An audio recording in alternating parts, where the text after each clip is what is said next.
So thank you, Christian. So before starting, I will just say that all the presentation will be put online on the website. So we will send you an email to remind you that all the presentation are online.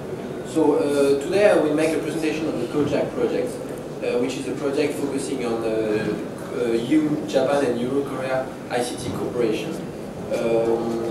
But before starting with the project, I will just give you an overview of the background information of EU-Japan relations and EU-Korea relations. Starting with the EU-Japan relations. What can we say about EU-Japan is that today there is really a strategic partnership between the two regions, between two advanced democracies sharing important core values. The two regions are accounting together for 40% of global GDP. That goes far beyond the trade-related focus of the 70s. Foundation and dialogues have been established also between the two regions. An action plan has been signed in 2001. Reform dialogues are also organized. Annual summits. The last one has been organized in April in Tokyo in 2010 regarding foreign policy issues, economic and trade relations. Then dialogue forum also organized, and dialogues, sectoral dialogues like information society, S&T trade are organized. As Alvis said in his presentation, an S&T agreement has been signed between the EU and Japanese on November 13, 2009. So this is the overview of EU-Japan relation. For EU-Korea, what can we say also is that it exists strong relation between the two regions, founded on shared political values, strong economic links, reflecting larger and larger bilateral trade and investment flows, broadening dialogues with biennial summits. The last one has been organized in Seoul in 2009, and so a lot of forums also such as them. And then agreements towards strategic partnership have been signed. A framework agreement for trade and cooperation has been signed in 1986. Free trade agreement signed in 2009. And lastly, the S&T agreement signed also in 2006. So this is why just an overview of the both relations between the two regions. Then I will just briefly present what Kojak is about, what the Kojak project is about. So it was a support action selected at FP7 Call 1. The project duration was 19 months.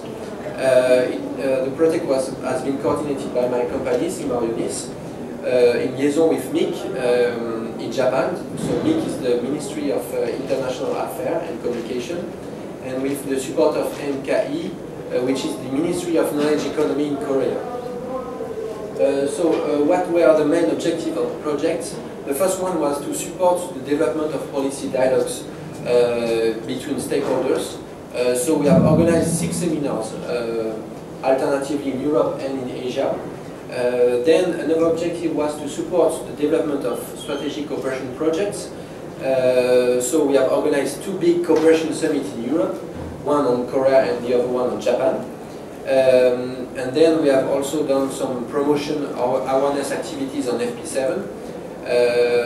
So we organized 2 workshops, because FP7 is quite a complex program and you still need to organize awareness activities. And lastly, we have done also some promotional activities, and the 2 websites devoted to ICT research in both countries are still available today. So you can go to the website, you will find many information. So the first one is eurojapan-ict.org, and the other one is Over South Korea. So you can go there. It's worth it. So regarding the first objective of the Kojak project was the identification of cooperation opportunities. So we have adopted a methodology to identify these priorities. It was a top-down approach. So as I said, we have organized 2 big cooperation summits in Europe, in December 2008 for Korea and in July 2009 for Japan. So this forum has been seen as a true emergence of the team of the parallel session have been carefully selected by both authorities from both regions, and it has been an opportunity given to a thematic unit from the European Commission to make a step forward in their own existing roadmap. So this is the list of themes that we have identified and discussed during these two forums. And today, if you are looking at the web program, the new web program, you will see most of these themes that are listed in the new web program. So this is what we did in the project. Sort of conclusion regarding these cooperation priorities, we can say that significant progress has been made in the last 3 years regarding cooperation with Japan and Korea on ICT research under FP7. A great number of cooperation projects will emerge in the short term, namely under the form of FP7 proposal, as Alvis said in the next call. As you know also, at the moment, FP7 rules states that organizations from industrialized countries cannot receive funding from the European Commission, which of course limits their involvement in FP7. But we can be lucky today that Korea, through its agency KIAT, is providing match funding mechanism to the organization from their country involved in FP7 projects. So this is a really good asset for future cooperation with Korea.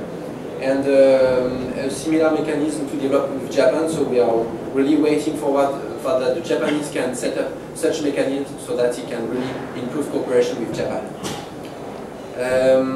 What are the lessons learned of the COJAC projects? So, as I said, awareness activities remain still necessary in these countries because, as I said, FP7 is very complex. If you're looking to all the calls, all the work program, etc., it's very complex. So we need also to train people. Cooperation forums have to be focused on certain things so that people really can talk about identify projects, identify priorities. Support action have to be more closely linked to policy dialogues because it's important to have the support of the European Commission or the authorities in this country. Then policy research, the ideal role of DG Info units. The international relation unit will be at the core of the process. And finally, what we can say about funding, we have also to think about solutions to ensure stronger participation from Japanese organizations in future projects. Before finishing my presentation, I just have 2 more slides on synergies with other EU-funded projects, starting with Japan. As you may know, the 3rd EU-Japan Symposium on Future Internet and New Networks will be organized in Tampere, Finland in October 2010. So if you want to join this event organized by the European Commission, just go to their website or just send an email to the organizing committee. And to finish with Korea, what can we say also is that there is 2 ongoing projects focusing on Korea, funded by the European Commission. The first one is KoreaNet. It's a FP7 project aiming at strengthening S&T cooperation between Europe and Korea. I think it is coordinated by the German DLR, and it involves European and Korean organizations such as KICOS, MEST, and KIAT on the Korean side. You can also visit their website. And for the last project is Corridor. It's a FP7 project to facilitate the participation of European researchers in Korean R&D programs. It's coordinated by KIST, and it involves DLR, CNRS, KIAT, and NRF. You can also visit their website. You will find many information. So I thank you for your attention, and if you have any question, I will be happy to answer. Thank you.